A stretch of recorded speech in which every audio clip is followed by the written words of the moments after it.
afternoon. I'm very happy to be here. This is the last leg of a trip for me here. My first time in Canada. I came in from Vancouver, Vancouver,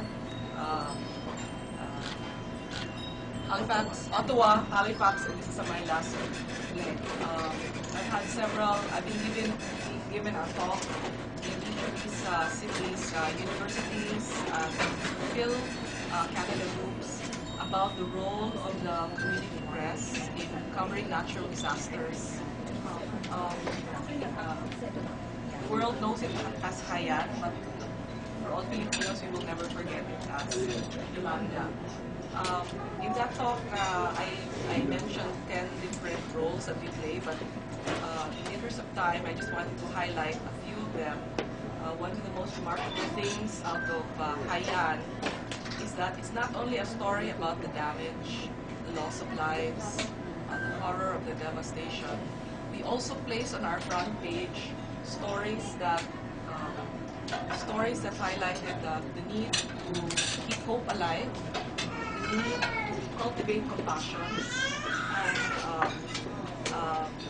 the need to rally the community to collect help for typhoon survivors. So if the image of the public is that the news media only is a bearer of bad news, I'm happy to say that community papers are also fulfilling different roles, because we also saw at the height of Typhoon Haiyan that there were also very beautiful stories of the resilience of the Filipino. I've been telling several groups. I've been a journalist for almost 30 years. I started as a reporter straight out of school. I've been and fulfilled several roles as reporter, editor, and now publisher of the paper. I don't own the paper, by the way. The paper is owned by the Philippine Daily Inquirer, the largest broadsheet in the country. Cebu Daily News is their first provincial paper, and we just celebrated our 16th anniversary last month. So. If you see our paper, it's a compact size daily. Our headline is, our page one is always a local story. So it's not Malacanang, it's not Pidaf, it's not what the latest, yes. Although we had that, but it was inside. It's always a local story. And because Haiyan happened right after the earthquake, 7.2 magnitude earthquake in Bohol in October, so barely 3 weeks after typhoon. So we were really very challenged in covering this.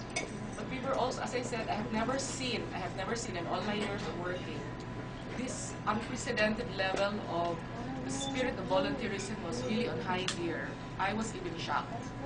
So aside from the stories of all of the devastation, we would banner stories on page one of the efforts of the community, like in 3 or 4 days.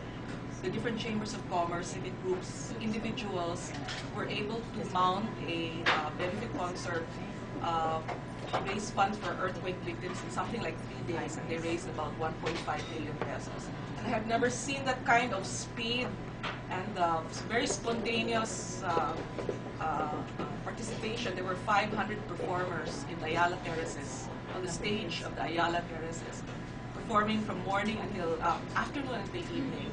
And right after that was just for the earthquake. After the typhoon hit, another round of many benefit concert and all kinds of very creative relief drives. These stories never were featured in CNN or international, even national media, but the community press, I'm only one of 3 English language dailies, would banner it. Efforts of groups, for example, in northern Cebu, there were 15 towns that were badly hit. One group decided to, instead of just giving a dole out, because they were very conscious that you should also keep the dignity of the beneficiary. Instead of just giving money, they wanted to replace the fishing boats. They made a program so that they would group the fishermen into associations give them learning sessions, goal setting, bookkeeping, simple financial management, because they would give the money, they would repair the boats, they would give 50% back to the association, and then help another fisherman. So we bannered that. The headline was back on their feet. There were other stories we did, like, I wonder if you're familiar with the story of a Canadian who went to the Philippines to look for his girlfriend. Did you get that? That was the story we broke. We found